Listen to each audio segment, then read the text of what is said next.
Bien le bonsoir, bienvenue, ou plutôt devrais-je dire bien le bonjour, parce que je vous sors cette vidéo pour une fois dans ma vie que je sors un thread d'horreur le matin, ça n'existe pas. Enfin le matin, peut-être à midi, je vous la sors à midi comme ça, c'est clair. Hein. Thread d'horreur d'Halloween, ça y est, c'est le moment. On est jeudi aujourd'hui et c'est Halloween, donc le 31 octobre. Oh my god, qu'est-ce que j'aime ce jour.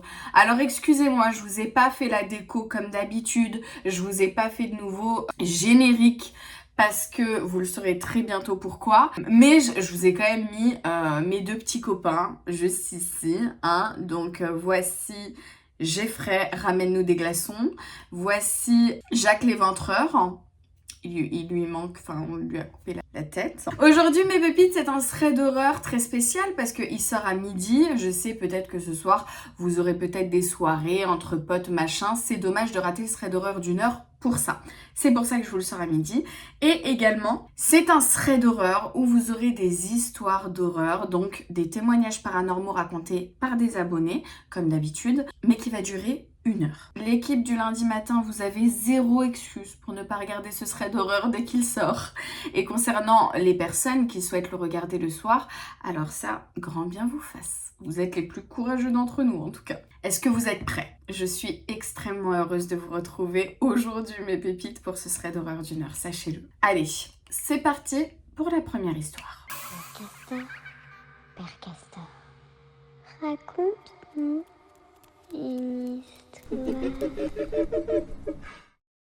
Salam Cam, j'espère que ta petite famille et toi vous vous portez bien. J'aimerais être anonyme s'il te plaît. Appelle-moi Sarah pour l'histoire si tu veux. Mon histoire est paranormale, mais pas effrayante.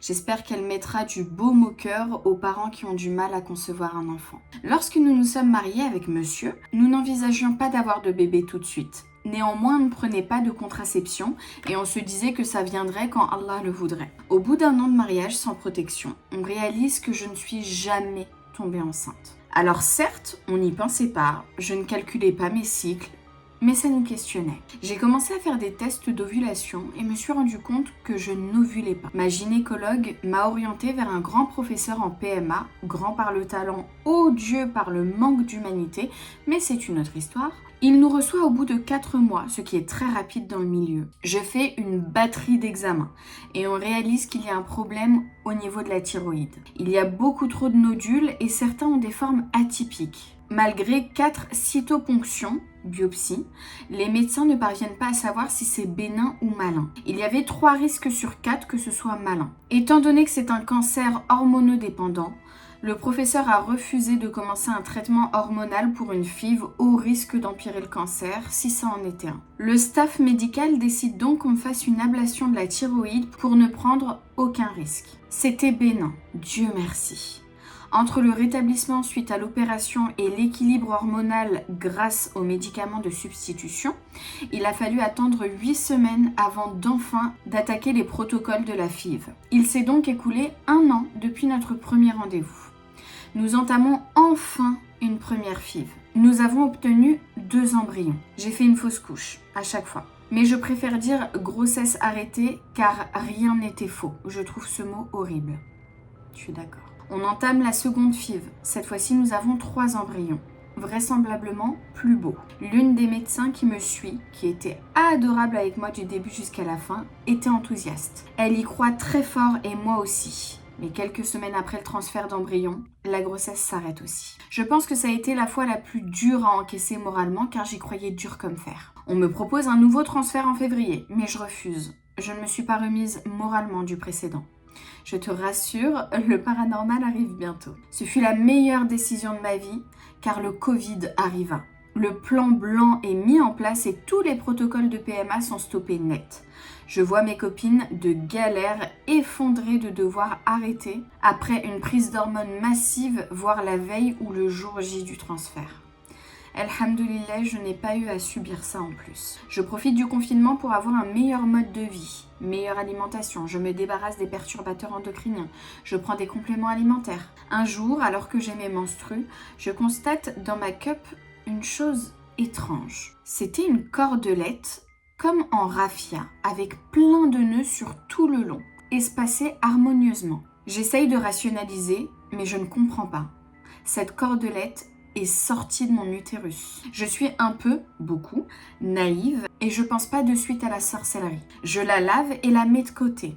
Je la montre à mon mari et à ma mère qui sont aussi stupéfaits que moi. On se pose 1001 questions. L'erreur que nous avons faite, c'est que nous n'avons pas dénoué les nœuds, ni lu le Coran dessus. J'ai juste fini par la jeter. Je te mettrai un dessin ou une photo pour te montrer à quoi ça ressemblait. J'avais pris plusieurs photos et elles ont toutes disparu. Subhanallah. Arrive le déconfinement, je reçois une convocation pour le nouveau protocole. Je le fais sans trop être investie. Arrive le transfert, le test est positif. Puis 2 jours après, j'ai du sang. Je m'effondre en larmes, c'est de nouveau fini.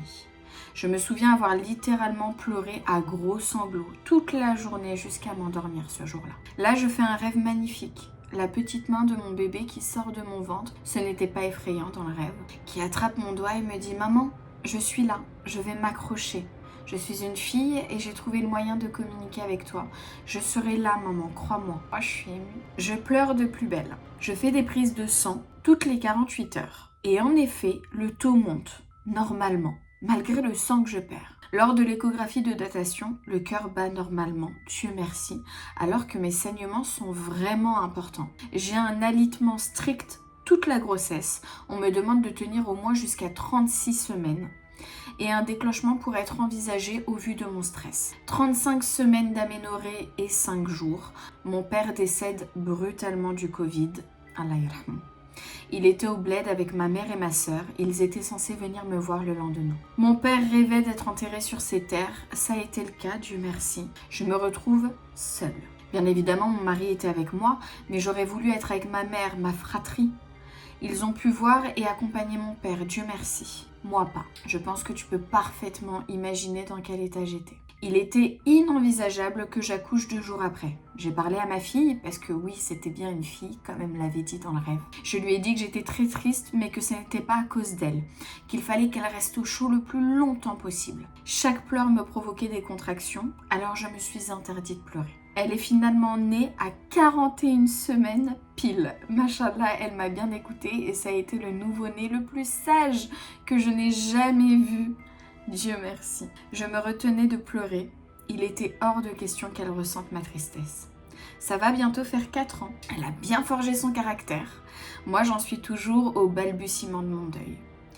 Ayant toujours été éprouvée, Dieu merci, j'ai décidé d'aller voir un raki avec mon mari. On ne lui a rien dit, il a juste lu le Coran. Puis à la fin, il m'a dit qu'on m'a fait plusieurs grandes sorcelleries pour les points suivants. Le divorce, je suis divorcée 2 fois. Les fausses couches au stade embryonnaire.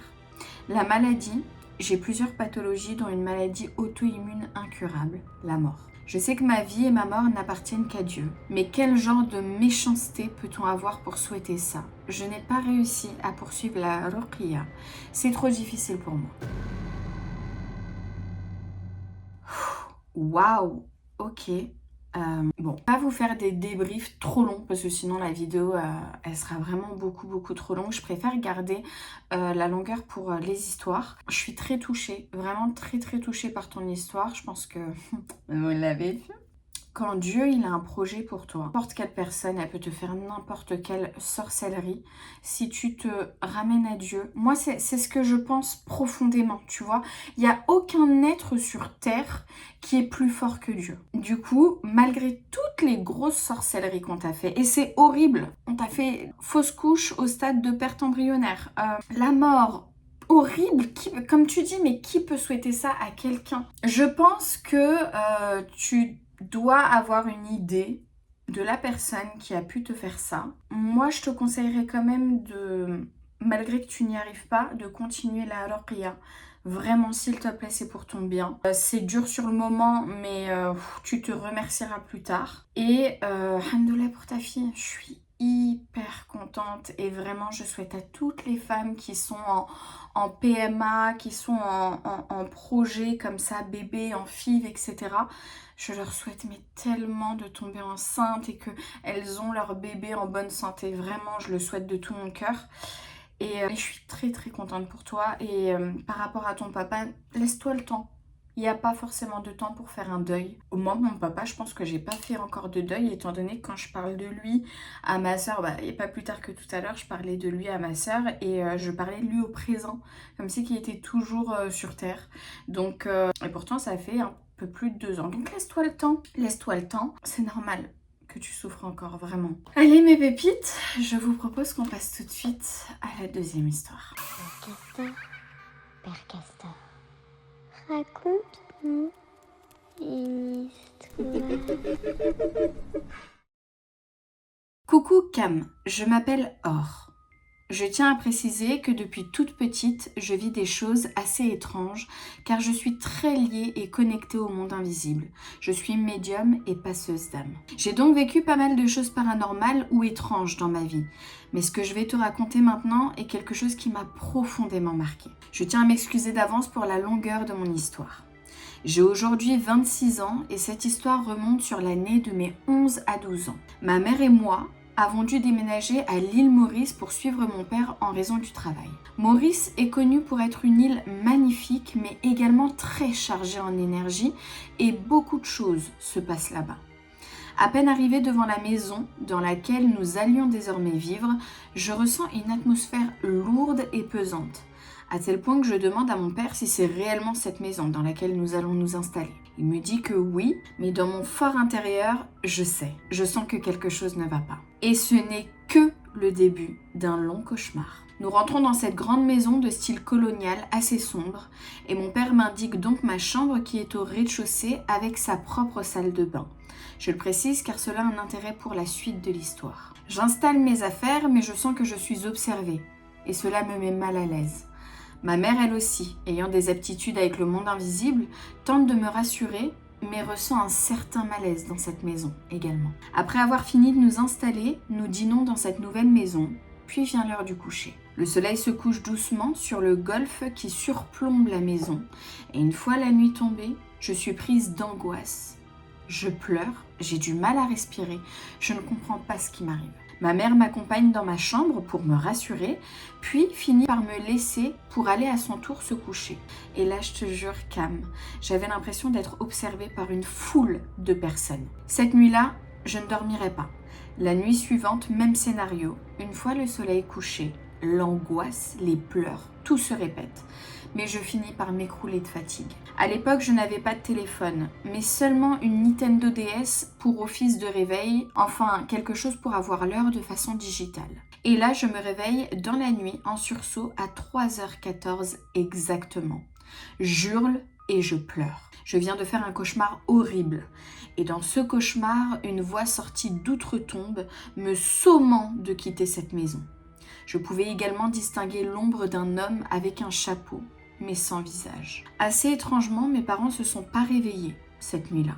Je me glisse donc tétanisée sous ma couette, entourée de mes peluches, espérant que cela me protégera. Je n'arrive donc pas à me rendormir jusqu'au lendemain matin, toujours avec cette sensation d'être observée et de ne pas être seule. Il faut savoir que chaque nuit que j'ai passée dans cette maison, je me réveillais à la même heure à cause du même cauchemar et toujours avec cette voix horrible qui résonnait dans ma tête. Au petit déjeuner, j'explique donc à mes parents ce que j'ai vécu dans la nuit. Mon père s'agace, pour lui je ne m'adapte pas à ma vie ici et tout cela n'est que caprice. Et c'est quelques jours plus tard que l'une des choses les plus intenses se passera. Inquiète et terrorisée à l'idée de devoir dormir dans ma chambre, j'attends que mes parents montent se coucher pour ensuite les rejoindre et dormir avec eux avec mon matelas à côté de leur lit. À l'étage, leur chambre était le seul endroit de cette maison où je me sentais à peu près bien. Mais là va se produire quelque chose où je n'ai toujours pas de réponse à l'heure actuelle.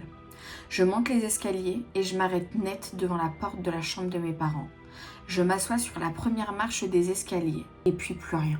Blackout. À savoir que je suis ni somnambule, ni quoi que ce soit. Mon père, se levant très tôt, me retrouve à 5h30 du matin sur la marche, assise à me balancer d'avant en arrière, le regard dans le vide. Il l'avouera quelques années plus tard que cette scène l'a fortement marqué et qu'il était étrangement sur ses gardes dès son réveil, comme si quelque chose ne tournait pas rond. Il m'appelle une première fois, je ne réponds pas. Une deuxième fois, pareil, pas de réponse. Il me secoue alors et je reviens à moi. J'ai l'air complètement perdu et désorienté, sans comprendre l'heure qu'il était ou ce qu'il était en train de se passer. Il me demande depuis combien de temps je suis là, et je lui explique donc. Mon père a compris à ce moment, très précis, que quelque chose n'allait pas dans cette maison. Alhamdoulilah, il a pris son temps le daron. Ma mère, elle m'a tout de suite cru. Mon père, lui, n'étant quasiment jamais là, il était impossible de percevoir ce qui pouvait se passer ici. À part bien sûr l'épisode sur l'escalier. Mes parents décident donc de monter mon matelas à l'étage et de me faire dormir avec eux, que je n'ai plus à rester seule en bas au vu des événements passés. Mais les phénomènes ont commencé à s'intensifier et arriver même en journée. Je m'explique. Comme je le disais plus tôt dans l'histoire, ma chambre avait une salle de bain attenante. Un jour, je suis dans le couloir en direction de ma chambre pour récupérer des affaires et j'entends un bruit d'eau. J'entre dans ma chambre et le bruit s'est intensifié. Je finis donc par rentrer dans la salle de bain et là, le robinet faisait du goutte à goutte. Étrange, car je m'en servais littéralement jamais. En sortant de la salle de bain, je distingue une ombre dans le coin de ma chambre. L'ombre d'un homme qui me semble étrangement familier. J'ai l'impression que c'est l'homme qui me parle pendant mes cauchemars. Il semblait flotter, il avait un corps assez difforme, de longs bras qui avaient l'air de peser 1 tonne. Et ses yeux, je te jure, Cam, ses yeux, je m'en souviendrai toute ma vie. Ils étaient blancs, perçants, limite même moqueurs. C'était juste innommable tellement c'était terrifiant. J'étais paralysée par la peur, ma mère qui était dehors accourt, mais plus rien. Cette chose immonde était partie. Je te jure, Cam, je pensais réellement devenir folle. Mes parents ont donc fait appel à des personnes religieuses pour voir ce qui se passait dans cette maison. Et la stupéfaction, c'est sans appel. Notre lotissement, notre maison, nous sommes sur un ancien cimetière. Bien entendu, personne nous en avait fait part. Un ancien cimetière qui avait bougé et avait été déplacé de par les terres très marécageuses de l'île. Et d'après eux, des actes assez étranges se sont passés dans ces murs avant notre arrivée. Apparemment, nous ne serions pas les seuls à avoir vécu des phénomènes paranormaux dans cette maison. Et nous aurons confirmation de cela quelques semaines plus tard, car mon père connaissait l'ancien locataire de cette maison qui lui avait confié que sa famille et lui avaient également vécu pas mal de choses étranges dans cette maison. Et qu'elle n'était jamais louée plus de 8 mois, voire 1 an. Et que les locataires partaient tous les uns après les autres à la hâte. Je pourrais continuer à écrire la suite de cette histoire pendant des heures, car cela a duré des mois et des mois, mais l'histoire est assez longue comme ça. Si tu le souhaites, ou si les pépites le souhaitent, je pourrais t'écrire la suite avec grand plaisir. Aujourd'hui, j'ai 26 ans, je suis maman d'un petit garçon. Dieu merci, je ne fais plus de cauchemars atroces, mais l'homme qui parlait dans mes cauchemars me suit toujours. Oh non, il s'est accroché à toi. J'ai consulté imams, prêtres, magnétiseuses, qui m'ont tous fait comprendre que quelque chose s'était accroché à moi là-bas. Félicitations pour ton garçon. La prunelle de tes yeux. Mince, ça par contre, le fait qu'il se soit accroché à toi, c'est pas ouf du tout. Surtout qu'il a l'air extrêmement effrayant. Ma phobie de tomber sur des maisons hantées, je vous l'ai déjà dit dans les threads d'horreur, vraiment c'est ma phobie. Surtout que personne te tient au courant, quoi, tu vois, c'est on te fout dans la merde et puis démerde-toi par la suite. Allez. Il faut toujours écouter son pressentiment. Je vous l'ai toujours dit, mes pépites, à partir du moment où vous rentrez dans un endroit, vous vous sentez mal, vous avez des frissons, vous sentez une atmosphère mais pesante, faut fuir. Faut vraiment fuir, il faut vraiment vous faire confiance à ce niveau-là. L'instinct ne se trompe jamais, d'accord ? En tout cas, voilà, ton histoire, elle est incroyable, mais bien évidemment qu'on veut la suite des événements, bien évidemment qu'on est très intéressé. Merci infiniment d'avoir pris le temps de nous écrire ton histoire absolument ouf. Je sais que sur les îles, donc île Maurice, Réunion, etc., il y a beaucoup d'histoires. Mais c'est pas pour autant que tu vois, ce sont pas des îles qui me donnent envie de visiter. J'ai très envie d'aller à l'île Maurice, à la Réunion, République dominicaine. Vraiment, c'est... En fait, les dom-toms m'attirent énormément. Mais voilà, merci infiniment pour ton histoire et je vous propose qu'on passe tout de suite à la 3e histoire. Et moi, Père Castor, raconte-nous une histoire. Coucou Cam, tout d'abord je tiens à te dire que j'adore ta chaîne, merci beaucoup. Tu as une personnalité extraordinaire et le monde se porterait bien mieux s'il y avait plus de gens comme toi. Merci beaucoup, ça me va droit au cœur, vraiment. Je m'appelle Mona, j'ai 30 ans et depuis toujours ma vie a été rythmée par des phénomènes paranormaux plus ou moins intenses. J'ai plusieurs histoires étranges, mais je me contenterai pour ce mail d'une des plus marquantes. Il y a de cela une bonne grosse dizaine d'années, j'habitais encore chez mes parents dans une petite ville de Haute-Savoie, un endroit calme où il faisait bon vivre. Cette année-là, après être tombée gravement malade, ma maman avait décidé de se séparer de mon père, une rupture très difficile qui nous a tous énormément touchés. Ma mère avait failli mourir, elle a donc décidé de quitter tout ce qui ne lui convenait plus dans sa vie. Moi y compris, mais c'est une autre histoire. Mon papa a eu beaucoup de difficultés à trouver un appartement. Il vivait donc toujours chez nous, en attendant. Ma mère, très contrariée, avait décidé d'aller habiter chez un ami pour ne pas nous croiser le temps que nous trouvions autre part où aller. Maintenant que je t'ai posé le contexte, j'en viens au vif du sujet. Nous étions très tristes à cette époque-là, tu imagines? Oui. Je sortais beaucoup le soir pour retrouver des amis, pour me changer les idées. Et cette fameuse fois, nous sommes allés nous promener, boire un verre et nous avons fini chez un copain pour regarder des films. Cet ami vivait à environ 20 minutes à pied de chez ma maman. Il commence à être tard, aux alentours d'1h du matin. Je décide donc de rentrer. J'avais pris l'habitude de marcher seule le soir après avoir rejoint mes copains. Je n'avais donc pas spécialement peur. Je marchais d'un pas assez tranquille. En arrivant dans la rue principale de mon village, où je croisais habituellement personne à cette heure-ci, j'aperçois quelqu'un venant d'en face. La personne était accompagnée d'un petit chien, portait un vieux manteau et avait sa capuche sur la tête. Je continue ma route prudemment mais sans m'arrêter, et je regarde discrètement la personne que je m'apprête à croiser. Je distingue que c'est une femme. Elle marchait la tête basse, encapuchonnée. Les seuls lampadaires présents ne suffisaient pas pour bien la discerner. Un peu frustrée de ne toujours pas apercevoir son visage, et même un peu effrayée d'ailleurs, je commence à la regarder franchement, au moment où j'arrive à son niveau. Je tente un « bonsoir », pas de réaction. On aurait presque dit qu'elle évitait mon regard, comme si elle ne voulait pas que je la reconnaisse. Je force le contact visuel de façon presque impolie. Et là, je me fige. Je cesse de marcher pendant que cette dame continue d'avancer, comme si je n'existais même pas. Je suis prise d'un frisson, une impression désagréable. Je me retourne, la suivant du regard pendant qu'elle s'éloigne. Je ne sais pas quoi dire, je comprends pas ce que je viens de voir. Je lance « Maman ?» Aucune réaction. Tu as bien compris, Cam. J'ai vu ma mère. Dans une tenue que je n'ai jamais vue, les yeux comme éteints, accompagnée d'un chien qu'elle n'a jamais eu. À presque 2h du matin dans la rue, alors qu'elle aurait dû être à plusieurs kilomètres de là. Je la fixe encore quelques secondes pendant qu'elle s'en va. Je suis déboussolée et même inquiète. Je commence à marcher pour rentrer chez moi. Mais je suis un peu fâchée et dans l'incompréhension totale. Ma propre mère m'ignore et erre dehors. Je me stoppe et me retourne à nouveau dans sa direction.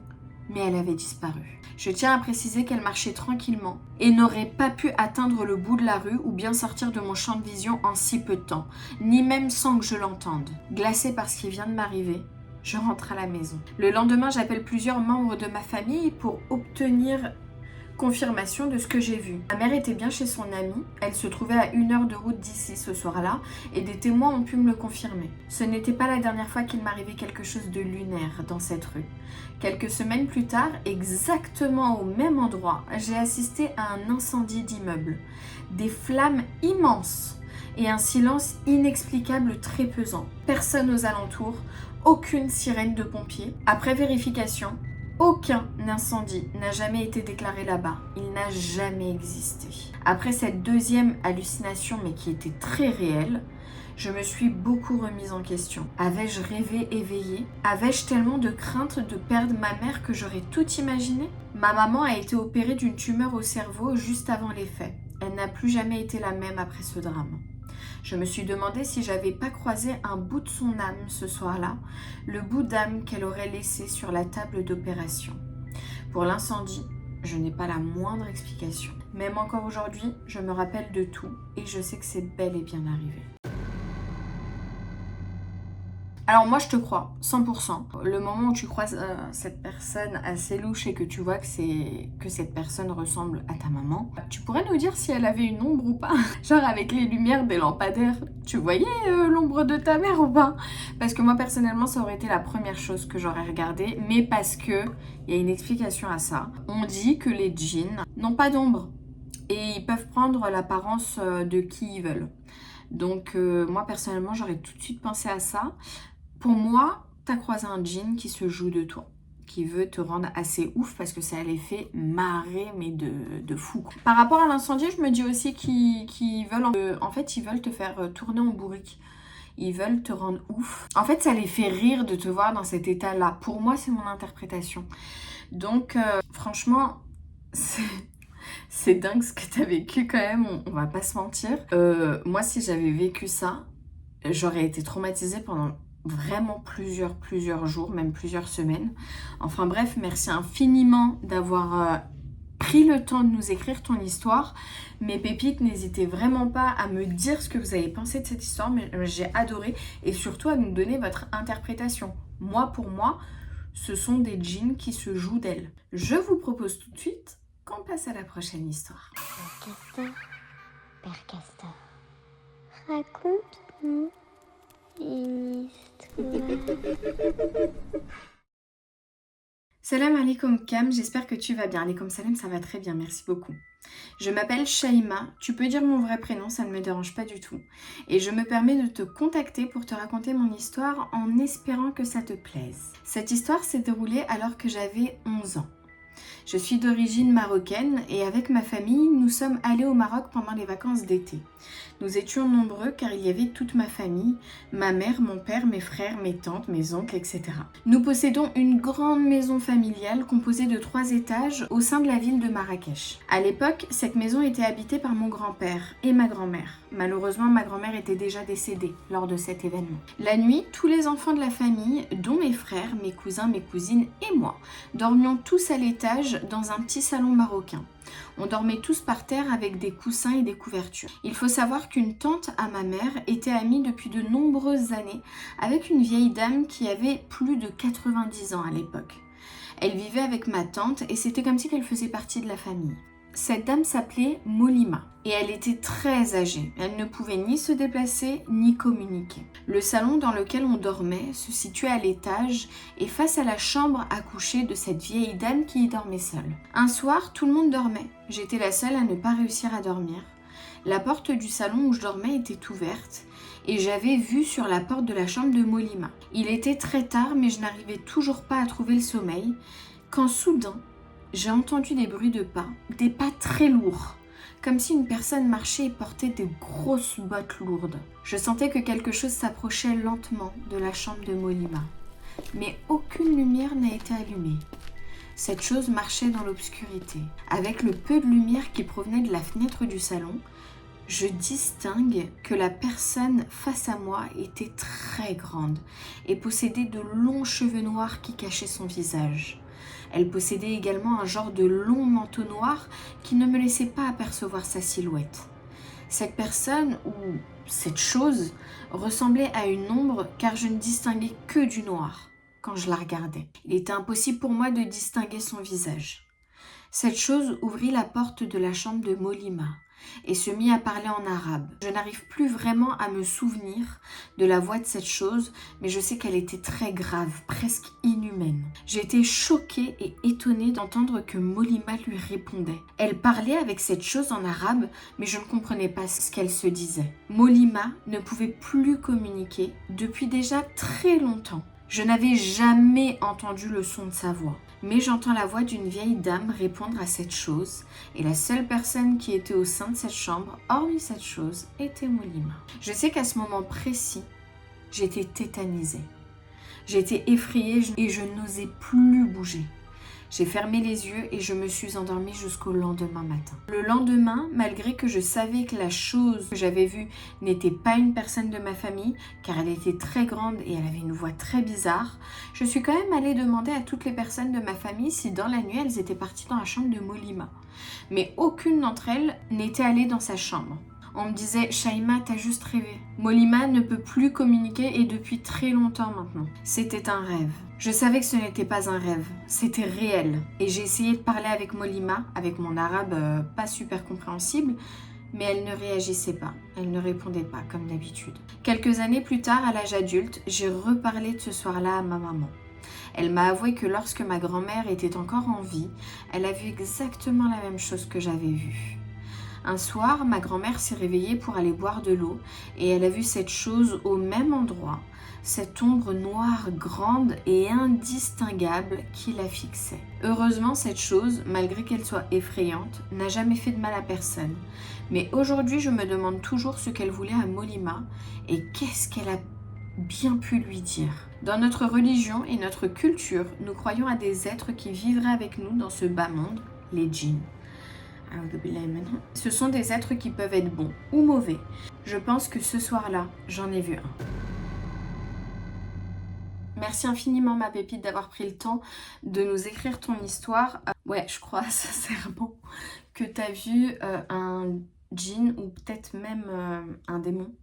Je sais pas ce que cette femme faisait, mais je pense qu'elle a des comptes à rendre au niveau sorcellerie. Je sais pas si ce que je suis en train d'avancer est vrai ou faux, mais en tout cas, moi c'est mon interprétation. Je pense que cette dame âgée a fait de la sorcellerie, beaucoup de sorcellerie dans sa vie. Et je pense que du coup, elle travaille avec soit des djinns ou alors là c'était peut-être un démon qui venait peut-être lui demander des comptes. Voilà, moi je pense que cette dame a perdu la parole intentionnellement, en mode elle veut plus parler avec les humains et elle veut limite se faire passer pour quelqu'un d'un peu malade, tu vois. Bon après, ce que j'avance, ça se trouve, c'est de la... Mais c'est mon interprétation. Comme d'habitude, j'attends en commentaire vos interprétations à vous. En tout cas, non, ton histoire, waouh, elle m'a bien fait flipper. J'ai bien imaginé cette chose absolument atroce. Et je ressens de la négativité envers cette vieille dame. Je sais pas, je ressens pas quelque chose de lumineux, quoi. Enfin bon, bref. Je vous propose qu'on passe tout de suite à la prochaine histoire. Père Castor, raconte-nous une histoire. Coucou Cam, j'espère que tu vas bien. Je vais te raconter ce que vit ma cousine depuis maintenant plus de 20 ans. Ma cousine vit en Algérie. Elle est très belle. Clairement, c'est la plus belle de la famille. Elle est simple et classe, ne se maquille jamais. Elle sait faire à manger. Elle est très propre, sent toujours bon. C'est notre princesse Disney à nous. Elle est couturière de métier. Elle crée de magnifiques robes traditionnelles et fait aussi de la broderie personnalisée. Il y a à peu près 20 ans, la cousine de ma tante est venue l'Artob pour son fils et est venue lui demander sa main. Ma cousine a refusé car elle ne voulait pas se marier avec son cousin éloigné et il ne lui plaisait pas physiquement. Il n'avait pas de travail stable, etc. Alors qu'elle, à 20 ans, elle travaillait, elle s'assumait et ça c'était rare en Algérie à l'époque. Cette dame venait régulièrement chez ma tante pour demander si ma cousine avait changé d'avis. Mais ma tante lui répétait que non, elle ne voulait toujours pas se marier. Un jour, le fils de cette dame est venu chez ma tante et lui a ramené un poulet cru en lui disant que c'était un cadeau de sa mère, qu'elle avait acheté des poules pour faire un repas et qu'elle voulait lui en envoyer une. Ma tante l'a pris, l'a nettoyé, l'a cuisiné, elle s'est dit que sa cousine avait pensé à elle, qu'elle était super gentille. À partir de ce moment-là, les parents de ma cousine et ma cousine ne voulaient plus entendre parler de mariage. Il y avait beaucoup de personnes qui venaient demander la main de ma cousine, des hommes de France, de Belgique, des États-Unis, sans compter tous les hommes du village et villes voisines, mais c'était toujours un non catégorique. Puis, petit à petit, plus personne ne venait. Ma famille pensait que c'était le mauvais œil, sans se douter que c'était peut-être de la sorcellerie. Ma tante s'énervait quand quelqu'un lui demandait si sa fille était mariée. Elle ne voulait même pas entendre le mot mariage. Des années ont passé, ma cousine prenait de l'âge. Elle avait dans les 35 ans et mes tantes et ma mère se posaient des questions sur le comportement de leur sœur. Pourquoi elle ne voulait pas que sa fille se marie? Pourquoi elle s'énerve quand on lui parle de mariage? Pourquoi elle recale tous ceux qui viennent demander la main de sa fille? La cousine de ma tante continuait à leur rendre visite plusieurs fois par mois et elle venait jamais les mains vides. Elle ramenait soit à manger, soit des cadeaux. Plus le temps passait, plus ma tante avait un comportement bizarre. Un jour, elle a eu une crise de démence. Et quand elle l'a eue, ma cousine l'a suivie et a eu une crise aussi. Mon oncle a appelé mes tantes, elles sont toutes allées chez eux et elles ont compris que ma tante et ma cousine étaient possédées. Mon oncle et une de mes tantes les ont ramenées chez un raki, mais il n'a pas réussi à faire sortir les djinns de leur corps. Il leur a dit que c'était trop puissant parce qu'elles avaient mangé la sorcellerie. Plusieurs fois par mois, elles se rendaient chez le raki pour faire des séances d'exorcisme. Et malgré ça, elles avaient encore des djinns en elles. Un jeune du village sonne chez ma tante. Elle lui ouvre et lui dit qu'il y avait une femme qui était devant sa maison et qui versait un liquide devant sa porte. Il lui dit que quand il a crié dessus en lui demandant ce qu'elle faisait, elle est partie en courant. Il était jeune, il n'a pas pensé à la rattraper, il s'est dit qu'il fallait d'abord avertir ma tante. Personne ne savait qui ça pouvait bien être. Ma famille n'avait de soupçons sur personne. Les années ont passé, ma cousine a presque 40 ans et toujours pas mariée. Ma tante et elle ont toujours des djinns. Mon oncle trouve un autre raki, il ramène sa femme et sa fille. Le raki commence à faire la ruqya, donc l'exorcisme. Ma tante se lève et veut sortir de la pièce. Le raki lui crie dessus, lui ordonnant de s'asseoir. Le djinn qui est en possession de ma tante parle, il dit qu'il a peur. Le raki finit la séance et dit à mon oncle qu'il faut revenir et il lui promet qu'il va guérir sa femme et sa fille. Il leur donne de l'eau et de l'huile coranisée et leur explique comment la prendre. Ma tante et ma cousine suivent les consignes à la lettre. Et là, ma cousine a commencé à avoir des crises beaucoup plus souvent. Elle voyait des choses qui ne sont pas de ce monde. Personne n'a voulu nous raconter, à mes sœurs et moi, ce qui se passait vraiment. Mais une fois, on était en appel vidéo avec mes tantes et ma cousine a eu une crise. Elle frappait des mains, elle faisait des bonds de 2 mètres de haut. Personne n'arrivait à l'arrêter. Ça m'a traumatisée de l'entendre crier et de voir mes tantes essayer de la retenir pour ne pas qu'elle se fasse mal. Lors d'une de ces crises, elle voyait la femme qui a demandé la main pour son fils, accroupie par terre à faire des signes démoniaques avec ses mains. À côté d'elle, une couverture qu'elle lui avait offerte. Ma cousine était en train de se rendre compte que c'était cette femme qui lui avait fait de la sorcellerie. Ma tante ne voulait pas croire que c'était sa cousine qui était la cause de tout ça. Mon oncle l'a ramenée chez le raki, il lui récite du Coran et ma cousine s'est mise à vomir. Elle vomissait des cheveux. Elle a vomi un fil de fer et tout le long il y avait des nœuds. Le raki continuait de réciter du Coran tout en défaisant les nœuds du fil de fer. Je te jure, Cam, que cette histoire est bien réelle, j'en ai des frissons rien qu'en te l'écrivant. Le raki a donné de l'eau coranisée dans un vaporisateur. Il a donné à ma tante les sourates à réciter pendant qu'elle devait vaporiser l'eau dans chaque pièce de sa maison. Il lui explique qu'avec ça, les gens ne pourront plus faire de sorcellerie chez elle. Depuis ce jour, ma tante le fait régulièrement. Et Dieu merci, sa fille et elle vont beaucoup mieux. Elles ne sont pas guéries à 100%, mais elles vont mieux. Entre-temps, en 2021, mon oncle est décédé du Covid, Allah yarhamou. Ça nous a fait un grand vide. C'était un homme juste, tout le village lui faisait confiance. C'était l'homme de la famille. Et pour te dire, tellement on l'aimait et on le respectait, avec mes cousins et cousines, on l'appelait tous papa. Il nous manque vraiment beaucoup. 2 ans après sa mort, donc en 2023, un homme qui vit en France a demandé en mariage ma cousine. Elle avait alors 43 ans. Et ma cousine a accepté. Enfin! Quand on a eu la nouvelle, on a tous pleuré de joie. On n'en revenait pas. Ma tante était heureuse pour sa fille, elle qui ne pouvait même pas entendre le mot mariage. L'homme en question est venu en Algérie, ils se sont rencontrés. Quelques semaines plus tard, ils sont passés à la mairie pour faire le mariage civil. Puis, ils ont fait le mariage religieux. La dame qui a voulu prendre la main de ma cousine pour son fils a appris la nouvelle et depuis, elle se rend régulièrement chez ma tante. Elle y va l'après-midi et des fois, elle dort même chez elle. Elle lui dit des choses déplacées comme par exemple « Ton mari est parti et il t'a laissé une belle maison. Tu vis bien ici. » Ou sinon « Tu vis la belle vie depuis que ton mari est parti, hein. Tu manques de rien. » Ma tante, qui est une femme qui habituellement n'a pas sa langue dans sa poche, quand on lui manque de respect, n'arrive pas à lui répondre ou à la remettre en place. On a tous dit à ma tante de ne plus la laisser rentrer chez elle et que c'était elle qui faisait de la sorcellerie depuis le début. Mais ma tante ne veut pas nous écouter. On dirait que cette femme lui a fait quelque chose pour lui cacher la vérité. Elle nous a dit qu'elle n'arrivait pas à lui refuser quelque chose, que quand elle vient, même si au fond d'elle, elle n'a pas envie qu'elle rentre chez elle, elle la fait quand même rentrer. Prépare-toi, Cam, ce que je vais te raconter va t'énerver au plus haut point. Ok, je me prépare. La semaine dernière, cette dame se rend chez ma tante en fin d'après-midi, à l'improviste, comme à son habitude. Son fils, celui qui veut se marier avec ma cousine, la dépose et lui dit qu'il viendra la récupérer dans quelques heures. Ma tante et ma cousine sont restées sur leur garde depuis l'entrée de la femme. Elle regardait ses moindres faits et gestes. Elle ne la laissait pas seule. Elle la suivait quand elle allait aux toilettes ou dans la salle de bain, et quand elle allait prier, etc., etc. Elles ont remarqué que la femme gardait toujours son sac à main sur elle quand elle allait aux toilettes. Elles ont trouvé ça très bizarre. La dame a dû remarquer que ma tante l'observait. Elle lui a dit « Ne t'inquiète pas, hein, il n'y a rien dans mon sac, il est vide. » 2 heures plus tard, son fils vient la récupérer. Mais la dame lui dit de la laisser dormir chez ma tante et de venir la récupérer demain matin. Elle venait de clairement s'auto-inviter. Elles ont eu très peur et ma tante n'a pas osé lui dire non car c'est une femme âgée qui a plus de 80 ans. La nuit tombe, ma tante prépare le lit de la femme et elle décide de dormir avec elle pour la surveiller.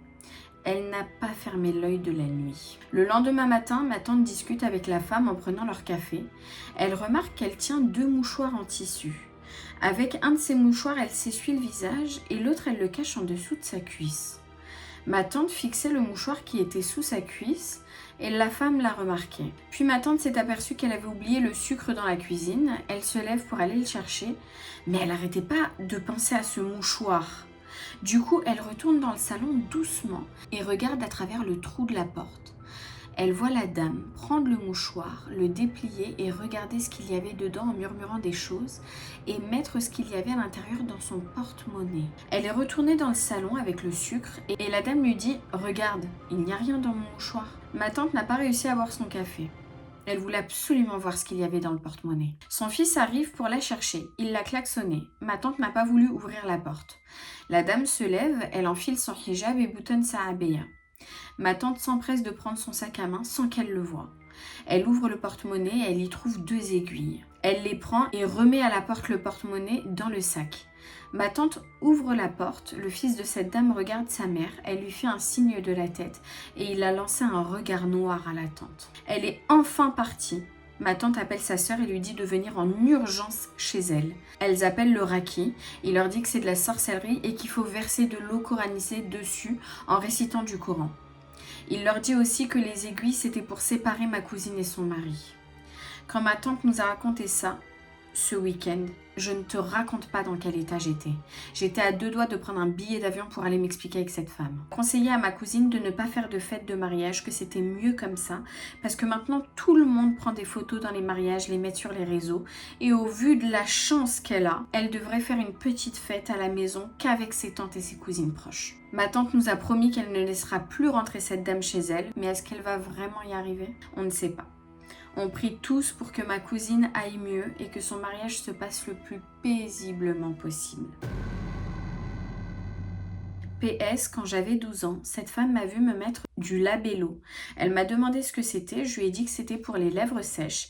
Elle me l'a pris des mains et a commencé à s'en étaler sur ses pieds et entre ses orteils. J'avais envie de vomir, je l'ai direct jeté à la poubelle. Oh, vous voyez, l'habit ne fait pas le moine.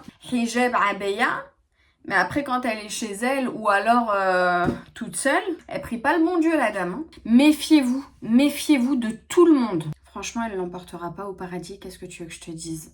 Ces personnes-là, ce sont des gens qui écœurent au plus profond. Vraiment, on souffle. Vraiment, on souffle. On n'en peut plus de ces gens-là. On n'en peut plus de ces personnes qui nuisent les autres. Et en fait, devant, elles vont te faire des sourires. Elles vont te dire « Je t'aime, t'es la meilleure personne que j'ai rencontrée dans cette vie. » Derrière, elles vont te faire ça. Ce sont des personnes qui n'ont pas de face, qui n'ont pas d'âme et qui ne l'emporteront pas au paradis. Que Dieu nous protège de ces personnes-là. Que Dieu les extermine de notre vie. Faites qu'on ne tombe jamais sur des personnes comme ça. Qu'est-ce que vous voulez que je vous dise? Ces personnes-là, elles vont souffrir énormément. Énormément. Et je pense qu'elles vont regretter, mais... mon Dieu, mon Dieu, mon Dieu, mon Dieu. Mais en plus, regarde, Dieu est grand. Grâce au Coran, grâce aux exorcismes, au Ruqya, tout ça. Elle s'est mariée, la fille. 43 ans, elle s'est mariée. Inch'Allah, elle vit le plus grand bonheur, carrément. Je vous retrouve dans les commentaires pour qu'on blablate sur cette histoire. Je sais très bien que vous aussi, vous êtes énervés derrière l'écran. Je le sais, je vous connais. Allez, on passe à la prochaine histoire. Père Castor, raconte-nous une histoire. Coucou Cam, je regarde tes threads d'horreur depuis des années maintenant et chaque dimanche, je me dis qu'il faudrait vraiment que je te partage cette histoire. Alors cette fois, nous y sommes. Je m'appelle Laura, je pense avoir une certaine sensibilité avec ce qui est invisible, même si je fais tout pour garder ça loin de moi, en ignorant les signes et manifestations qui peuvent me tomber dessus. Pendant l'été 2020, j'ai décidé d'aller passer un week-end chez ma mère. Nous profitons du jardin tout le samedi après-midi, ce qui était très agréable après le confinement. Pour mieux comprendre l'histoire, il est important que je te plante le décor. À cette époque, ma mère habite depuis quelques mois dans une maison de ville construite au XVIIIe siècle, ce qui a été divisé par la suite en 3 appartements.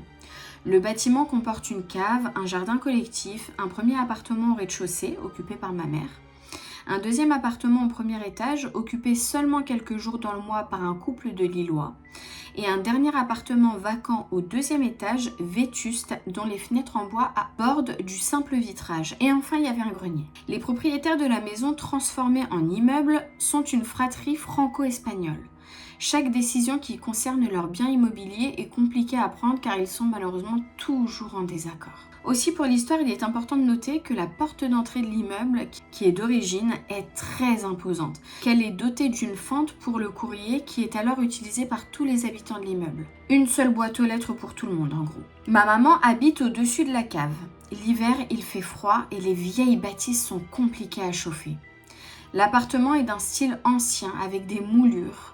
Il est très beau, mais malheureusement très humide et des pans entiers de murs se retrouvent couverts de moisissures. Au-delà de ça, elle n'était pas à l'aise dans l'appartement. Elle a souvent la sensation qu'on l'étrangle pendant la nuit. Elle entend des bruits de pas dans l'appartement du dessus et dans les escaliers quand les voisins ne sont pas là. Malgré tout, elle essaye de rationaliser en se disant que c'est une vieille maison et que le bois travaille. De toute façon, ma mère n'a pas vraiment les moyens de déménager à ce moment-là et l'été lui permet d'oublier un peu les désagréments du logement. Le soir venu, nous rentrons dans l'appartement, nous laissons les fenêtres côté jardin grandes ouvertes pour laisser passer l'air frais. Soudainement, vers 23h, on commence à sentir une odeur intense de moisi. On cherche donc l'origine de cette odeur. Et ma mère pense alors que c'est une des fenêtres de la cave qui a dû s'ouvrir, laissant remonter des odeurs. On décide d'aller résoudre le problème toutes les deux pour pouvoir dormir tranquillement. Arrivé sur le pas de la porte de la cave, on sent clairement que l'odeur vient de là. Sur le coup, je plaisante un peu avec ma mère sur le fait que la situation ressemble un peu à un début de film d'horreur, sachant qu'en plus nous étions seuls dans l'immeuble. En même temps, on avait clairement l'air de 2 imbéciles à qui tu cries à travers l'écran de ne pas aller dans la pièce où il y a un bruit. Mais bon, je tente de me rassurer en me disant que là c'est la vraie vie, on n'est pas dans Hollywood. Il y avait un interrupteur qui fonctionnait avec une minuterie, ce qui n'est vraiment pas pratique. Je décide donc de m'armer de ma lampe torche pour explorer la cave. C'était typiquement une cave de vieille maison, séparée en quelques pièces et renfoncement avec un sol en terre battue. Il y avait quelques meubles et chaises pourries, entassés dans des coins. En tout cas, c'était loin d'être surchargé. Dans un tiroir posé à même le sol, j'ai trouvé d'anciennes cartes postales et des vieilleries sans valeur qui témoignaient d'une autre époque. Un vieux dé à coudre, des lames de rasoir neuves dans un packaging des années 50. Bref, des petites choses d'apparence sans importance et oubliées dans une cave mais qui ont un jour compté pour quelqu'un. On tente de se repérer dans l'espace avec en tête la disposition des pièces de l'appartement de ma maman et on s'aperçoit que des briques en dessous des toilettes s'affaissaient dangereusement. Je commence vraiment à me sentir mal à l'aise et j'ai l'impression que l'air s'alourdit au fil des minutes. On finit par trouver la minuscule fenêtre qui pose problème. La chaleur avait dû dilater le bois et il était impossible de la refermer entièrement. Mais au moins, ce n'était plus grand ouvert. Avant de remonter, on décide de regarder ce qu'il y a dans la dernière pièce tout au fond. C'était une petite pièce avec uniquement un buffet posé à l'intérieur. Malheureusement, on est trop curieuse, alors on a décidé de fouiner un peu. Certainement parce que c'était le seul meuble pas trop rongé par l'humidité. On tire alors un premier tiroir, il est vide. Deuxième tiroir, une quinzaine de photos de famille éparpillées. À première vue, des photos des années 90-2000. Sur presque toutes, il y a un bambin d'environ 2-3 ans. C'était une petite fille brune, très souriante. En regardant ces photos, j'ai eu un mauvais pressentiment. On ouvre une autre partie du buffet et là on tombe sur un tas de résultats d'analyse de compte-rendu d'hôpital en pagaille. Ils étaient adressés à une dame avec un nom de famille espagnol, mais il ne s'agissait pas du même nom que celui des propriétaires. En revanche, ma mère connaissait bien ce nom et ce prénom, car elle trouvait régulièrement des courriers qui étaient adressés à cette dame dans la boîte aux lettres commune. En fait, il y a le nom de personne sur la porte de maison. Donc si tu oublies de faire ton changement d'adresse, les lettres seront quand même distribuées ici. En regardant plus attentivement les résultats, on se rend compte qu'ils concernent une petite fille née la même année que moi. Les comptes rendus n'annoncent rien de bon, et je suis alors intimement persuadée qu'elle n'a pas survécu. Il reste alors un dernier placard du buffet à ouvrir. Je dis à ma mère qu'il est hors de question que j'ouvre ça en pensant qu'elle serait du même avis, au vu de nos découvertes. Mais non, elle a bel et bien décidé de l'ouvrir. Mon sang n'a fait qu'un tour, et mon ventre s'est tordu de douleur. Je me souviens encore de la sensation en t'écrivant. Oublié en boule au fond du meuble, il y avait un body avec des taches marron foncé. Cam, je t'assure que j'ai eu vraiment peur. On est remonté très vite à l'étage et après quelques minutes de réflexion, on s'est équipé de gants et d'un sac poubelle avec la ferme intention de jeter absolument tout ça hors de la maison. En t'écrivant, je me rends compte à nouveau d'à quel point cette situation était glauque. Pourquoi avons-nous découvert ces éléments terribles et surtout dans cet ordre précis? Pire, qui garde un body souillé au fond de sa cave? On a donc tout jeté, même les jolies cartes postales oubliées par le temps et les lames de rasoir. J'ai demandé à ma mère de laisser les photos dans le buffet au cas où quelqu'un viendrait les chercher. Même s'il était clair que sa propriétaire était partie en laissant cette histoire à cette adresse. Un peu moins d'une heure après, il n'y avait plus d'odeur de moisi qui remontait. On pouvait laisser les fenêtres ouvertes et se rafraîchir sans être incommodé. Le lendemain matin, nous avons décidé de visiter le grenier. Il faisait jour, donc nous étions plus rassurés. La porte se trouvait sur le palier de l'appartement du dernier étage. Elle était entrebâillée et complètement noircie, certainement à cause du début d'un incendie des années auparavant. Mais personne n'avait pris la peine de la remplacer. La surface n'était pas très grande, quelques vieux bouts de planches, des outils, un lit en métal démonté au fond. Et au milieu de tout ça, sur une petite table de chevet en acacia posée sous un Velux, il y avait une petite boîte en carton bleu qui contrastait avec tout le reste. En m'approchant, j'étais partagée entre le fou rire et le dégoût. C'était une boîte de poupées gonflables avec des instructions en espagnol. Ce fut la seule trouvaille là-haut et finalement je me dis que c'est peut-être mieux de finir mon exploration là-dessus plutôt que sur les reliques du buffet. En ressortant, j'ai quand même tenté de tourner la poignée du 3e appartement, mais la porte était malheureusement fermée à clé. Quelques mois après, ma mère a déménagé. Les Lillois ont rendu leur appartement dans la foulée. Plusieurs années après cette histoire, je repasse souvent dans cette rue et les volets de la maison restent clos. La façade se dégrade et les photos sont certainement encore dans le tiroir à attendre leur propriétaire. Je vois souvent des gens parler du fait que même en 2024, on manque beaucoup de documentation sur les histoires étranges, notamment des photos ou des vidéos, alors qu'on vit littéralement scotché à nos téléphones.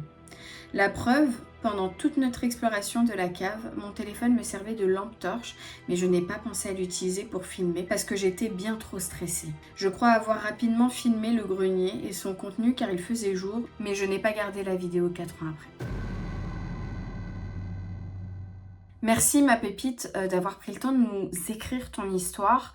Ouais, c'est assez glauque. Écoute, moi je peux pas juger parce que tu sais quand tu vis des trucs traumatisants comme ça, tu sais pas comment tu réagis. Vous avez été hyper courageuse d'aller dans un endroit aussi glauque et en plus la nuit quoi. En tout cas, c'est assez curieux que ta maman ait quitté les lieux et que les Lillois aussi sont partis très rapidement. C'est que certainement cette maison, il se passe des trucs très bizarres. Moi, j'aurais peut-être pas touché. J'aurais peut-être pas touché ces objets parce que j'aurais eu peut-être peur d'activer un truc ou qu'un truc s'accroche à moi juste en touchant les photos ou en touchant le body ou en touchant ces choses-là. Et je n'aurais surtout pas jeté ces choses-là. Tu vois, j'aurais pas tenté, tu vois, j'aurais laissé ça là et ça me concerne pas, tu vois ce que je veux te dire, de peur que certaines choses s'accrochent à moi, tu vois. En tout cas, n'hésite pas à nous dire si rien ne s'est accroché, si tout va bien dans le meilleur des mondes. En tout cas, oui, ce que vous avez vécu, ça fait flipper. Clairement, ça fait très flipper, vraiment. Sur ce, mes pépites, c'est bientôt la fin. Même je dirais, nous sommes sur la fin. Je vous propose qu'on passe tout de suite à la 7e et dernière histoire du thread d'horreur d'Halloween. Cette histoire, mes pépites, est très intéressante parce qu'on a un update plusieurs semaines après. Donc je vous laisse découvrir. Père Castor, raconte-nous une histoire. Bonjour Cam, je tiens à te faire ce mail et à sauter enfin le cap pour te raconter mon histoire, ou du moins mes mauvaises expériences. Tout d'abord, je te remercie car ta chaîne m'a permis de me rendre compte que je ne suis pas la seule à avoir vécu des étapes difficiles avec le paranormal. Ne m'en veux pas, mais je n'emploie pas le mot fantôme ni esprit, mais le mot invisible à la place, ne supportant pas ces mots.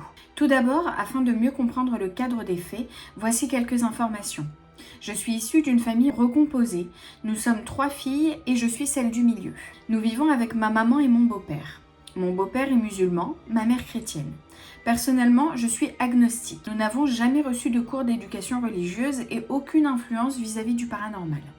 Nous avons de la chance de vivre dans une famille sans tabou, où tous discutent. Depuis toute petite, j'ai toujours eu une appréhension avant de me coucher, essayant de dormir soit avec une de mes sœurs, soit avec mes parents, quitte à prendre mon matelas pour le mettre à côté d'eux. Une lumière était toujours allumée dans le couloir et ma porte de chambre n'était jamais fermée. Je faisais des barrières de coussins pour dormir et je m'accompagnais toujours d'un de mes chats, ce qui me rassurait. Comme je disais, mes nuits étaient assez compliquées, mais tout a empiré quand mes parents ont acquis une maison. J'avais 11 ans et j'ai vécu 6 ans d'enfer dedans. C'est une maison assez banale des années 60-70 dans une petite ville française de 12 000 habitants. J'ai été la seule à participer à la première visite avec mes parents. Le décor ? Des crucifix partout. L'ancienne propriétaire était professeure de catéchisme. Des petites pièces sombres, une ambiance très pesante. Au premier étage, 4 chambres très grandes, toujours accompagnées de multiples crucifix. Au 3e étage, un vaste grenier avec une chambre spacieuse, celle de ma grande sœur. Dans ce grenier, une poutre avec une corde posée à plat. Malgré mes demandes insistantes de ne pas acheter cette maison, nous emménageons quelques mois plus tard à la suite de nombreux gros travaux, destruction des murs, modernisation des espaces, etc., etc. Tout a commencé avec cette impression d'être constamment regardé ou du moins épié. Tu sais ce moment où tu regardes par-dessus ton épaule pour vérifier que personne ne soit présent. Puis par les animaux qui ne veulent pas monter au grenier. Les lumières sont impossibles à gérer malgré une télécommande pour gérer la luminosité. Le bruit de roulement de la chaise de bureau de ma sœur alors qu'elle n'est pas dans sa chambre. Les objets déposés que l'on ne retrouve pas au même endroit. Des odeurs soudaines et pestilentielles ainsi qu'à contrario des odeurs soudaines, douces et enivrantes. Les jouets électroniques qui s'activent tout seuls. Le chien, un petit bichon tout mignon, qui se met à grogner en pleine nuit comme si un intrus était là afin de nous prévenir, mais personne n'était présent. Mes copines d'école ont commencé à ne plus vouloir venir dormir à la maison. Des couettes ont été tirées, ainsi que les cheveux, l'ambiance pesante, etc., etc. J'ai fini par dire à ma mère que je me sentais vraiment très mal dans cette maison. Et j'avais plus que peur, j'étais terrorisée. Ce n'était pas un secret pour toute la famille, mais cette fois, ils ont tous un peu plus pris la chose au sérieux, sans s'impliquer davantage. Ma mère me disait que plus je grandirais, plus cette peur s'estompera. Que j'avais sûrement beaucoup d'imagination, mais que si quelqu'un était là, il ne pourrait jamais me faire du mal. Elle n'a jamais nié l'existence des invisibles. Plus les mois et les années passent, plus ça empire. Je faisais le sujet des moqueries au lycée car j'étais extrêmement fatiguée. Je faisais des micro-siestes dans les couloirs entre les cours. Pourquoi ? Au fur et à mesure, j'ai continué à faire des cauchemars qui se sont transformés en terreur nocturne, puis en paralysie du sommeil. J'ai appris ce terme bien plus tard. J'en faisais 2 ou 3 par nuit. C'était le pire. Mes cauchemars devenaient réalité et je ne pouvais rien maîtriser. La paralysie qui m'aura le plus traumatisée est celle-ci. Je me vois dormir dans ma chambre, mes yeux sont ouverts et je ne peux absolument pas bouger, ni même le petit doigt. Je respire extrêmement fort et j'ai les larmes qui viennent. Je me retrouve à voir l'intérieur de la chambre de mes parents qui est au bout du couloir. Une dame qui n'est pas ma mère, petite et brune, assise au bord du lit, se met à réciter une prière. Je tiens à préciser que je n'ai jamais appris une seule prière. Et cette dame récite la prière de Notre Père. Je l'entends la réciter par cœur. Cette dame se lève du lit et commence à marcher en direction de ma chambre. Elle rigole et me balance toutes les peluches sur moi en faisant le tour de mon lit pour venir à ma rencontre. Je me rappelle avoir hurlé, regardé le réveil, il était 3 heures du matin. Toujours l'heure des paralysies entre 2 et 5 heures du matin. Je remarque que la lumière du couloir menant au grenier vient de s'allumer. Or, c'est impossible. Elle s'active en détectant quelqu'un à hauteur d'adulte. Même avec moi, ça ne fonctionne pas étant trop petite de taille. Comme toutes les fois précédentes, j'attends, avec les lumières allumées, mon chat, une vidéo, la fenêtre ouverte, que le jour se lève. Le lendemain, j'ai raconté ce qui s'était passé à mes parents et même 10 ans après, ça me glace le sang de m'en rappeler. Depuis ce jour, ma mère a commencé à mettre du sel devant ma porte et mes fenêtres. 2 autres événements ont eu lieu et m'ont marqué profondément. Les portes. Ma mère me demandait souvent, comme tout parent, d'aller chercher les objets à l'étage. Ce jour-là, c'était les serviettes de bain qui se trouvaient dans la chambre de ma petite sœur. Je monte à l'étage, me dirige vers la porte, pose mes mains sur la poignée et appuie. Impossible d'ouvrir la porte. Du haut de mes 16-17 ans, je mets un petit coup d'épaule pensant que la porte est bloquée. Elle ne s'ouvre pas.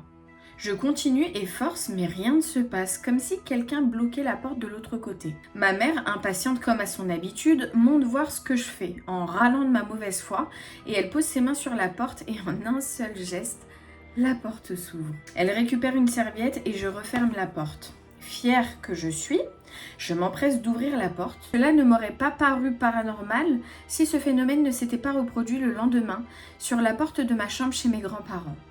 J'ai donc compris que ça commençait à me suivre. La voix. Ce soir-là, nous étions tous à table, mon beau-père, ma mère, ma petite sœur, ma grande sœur et moi-même. Bien évidemment, les enfants vont chercher le sel et les assiettes qui manquent. Nous nous sommes levés avec ma petite sœur pour effectuer cette tâche et en revenant vers la table au même moment, en même temps, j'entends derrière nous un soupirement de femme qui me glace le sang. Je regarde ma sœur, elle me regarde et on sait. On sait qu'on vient d'entendre la même chose au même moment. Nos parents nous regardent, l'air hébétés, et aucun d'entre eux, après nos explications, n'a rien entendu. Je me rappelle exactement du son que c'était, et je ne l'oublierai jamais. Hélas, je ne peux pas envoyer l'audio. Suite à ces événements, il s'en est passé plein d'autres. Les paralysies n'ont jamais cessé d'ailleurs. Il me tardait de partir de cette maison, et la seule possibilité était d'avoir le bac et de partir en études supérieures. J'ai effectué des études de droit et je suis maintenant juriste. Mes parents ont fini par vendre la maison il y a 2 ans. Nous avons dû nous débarrasser de toutes nos affaires, ce qui a ramené énormément de mauvais souvenirs et je n'ai absolument rien gardé. Au moment de la vente, j'ai analysé le titre de propriété. Dans les ventes, il y a un paragraphe origine de propriété. Ce paragraphe relate tous les anciens propriétaires du bien sur une durée de 30 à 50 ans. Quand mes parents avaient acheté, il leur avait été indiqué que les propriétaires étaient décédés de vieillesse en EHPAD classiquement. Or, je me rends compte que dans le paragraphe que le propriétaire est décédé dans son domicile, ainsi que sa femme décédée dans son domicile. Pourquoi nous avoir menti, hormis pour cacher une vérité ? Après des séances avec des médiums, 2 m'ont indiqué que quelqu'un s'est pendu, alors que je n'avais même pas évoqué la corde présente sur la poutre lors de la visite. On m'a aussi indiqué qu'une femme se faisait battre dans cette maison. Alors je me demande, est-ce que cette femme ne me demandait-elle pas de l'aide ? Pourquoi en avais-je alors autant peur ? Depuis, de nombreux autres événements sont arrivés dans ma vie quotidienne, mais ce serait trop long pour tous les raconter. Je vis avec ça et j'apprends à vivre avec. J'ai réduit considérablement le nombre de paralysies depuis que je vois une magnétiseuse annuellement. Je pense que les invisibles sont présents autour de nous et comme nous le ferions à leur place, ils tentent de capter notre attention. Coïncidence ou pas, mon métier actuel est en lien étroit avec la mort. Je suis avachie. Cette pépite nous a fait un update qu'on va lire tout de suite. Étrange et terrifiante coïncidence suite à mon témoignage. C'est le titre de l'update. Coucou Cam, je me permets de revenir vers toi concernant mon témoignage envoyé récemment. Tout d'abord, je tiens à te signaler que j'ai déjà envoyé ce mail, mais il semble étrange qu'il n'apparaisse nulle part dans ma boîte mail ni dans mes brouillons. Comme s'il n'avait jamais été rédigé ou envoyé. Tu es donc la seule à pouvoir me dire si tu as déjà réceptionné ce second mail. Ah bah non, moi j'ai que celui-là. Hein. Moi j'en ai que 2. J'ai celui qu'on a lu et celui-ci. Le 5 août dernier, je t'ai envoyé mon témoignage. Le 12 août, je suis partie en vacances en Espagne où mon copain m'a rejoint. Tout se passait très bien jusqu'à un soir, samedi dernier, où nous écoutions de la musique via la télévision de l'hôtel que je contrôlais avec mon téléphone. Pendant que nous bavardions, j'ai décidé de tout lui raconter en lui faisant lire le mail contenant mon témoignage. Il a tout lu à voix haute avec attention pendant que je restais réceptive à sa réaction. Soudain, au moment où il lisait le passage sur le bruit entendu par ma petite sœur et moi, la télévision s'est éteinte. YouTube sur mon téléphone est devenu incontrôlable et nous nous sommes retrouvés dans le noir. J'ai supplié mon copain, la voix tremblante, d'allumer la lumière. La télévision s'est rallumée avec un écran noir, la musique a recommencé, mais tout était ingérable. En panique, je replongeais dans le passé. Mon copain, voyant que je pleurais, a tout éteint. En criant et en pleurant, je lui ai demandé s'il me croyait maintenant. Il m'a répondu qu'il m'avait toujours cru, mais qu'il pouvait maintenant le constater. Nous avons décidé de nous doucher, puis de nous coucher, et je suis restée collée à lui toute la nuit. Les choses ne se sont pas calmées pour autant. Je me sentais oppressée, épiée, comme avant. Tout à coup, j'ai entendu un bruit répétitif et régulier. Tic, tac, tic, tac. Une horloge ? J'ai demandé à mon copain s'il dormait. Non, il ne dormait pas. Je lui ai demandé s'il entendait. Oui, il entendait une horloge et cela ne lui plaisait pas. Nous entendions distinctement le bruit d'une horloge alors qu'il n'y en a aucune dans la chambre. Mon copain m'a expliqué qu'il détestait le son d'une horloge car il avait été terrifié par celui-ci quand il était enfant chez ses grands-parents. J'avais l'impression que ce soir-là, nous étions confrontés à nos peurs passées, comme si c'était un jeu. Mais un jeu pour qui ? Pourquoi ? Le lendemain, au retour en France, nous nous sommes réveillés épuisés par cette nuit perturbante. En rangeant nos affaires, je vérifiais que mon copain n'oubliait rien. Il est assez tête en l'air. En inspectant les placards et les tiroirs, j'ai trouvé 2 livres, une Bible et une Bible mormone. J'ai littéralement pété un câble. Je n'ai aucun problème avec la religion en soi, mais trouver ces livres dans un hôtel le lendemain d'un événement paranormal était trop étrange. Surtout sachant que l'ancienne propriétaire de la maison était professeure de catéchisme. J'ai donc pris nos affaires et sans regret nous sommes partis très rapidement. Je pense que c'était important pour moi de te raconter cette étrange soirée que nous avons passée. D'un côté je suis en colère contre ces présences invisibles, mais de l'autre je les remercie car mon copain peut enfin me croire. J'aurais beaucoup d'autres anecdotes à te raconter, notamment celles qui se sont produites après mon départ de la maison en question, mais cela serait beaucoup trop long pour ce mail. Je te souhaite une bonne lecture et te remercie pour ton attention. Waouh, ok, d'accord. Eh bien pour moi c'est pas du tout anodin que vous ayez vécu cette nuit terrible. C'est très bizarre quand même quand les objets électroniques, on les contrôle plus quoi. Moi personnellement ça m'est arrivé aussi quand j'avais été possédée par cette Genia.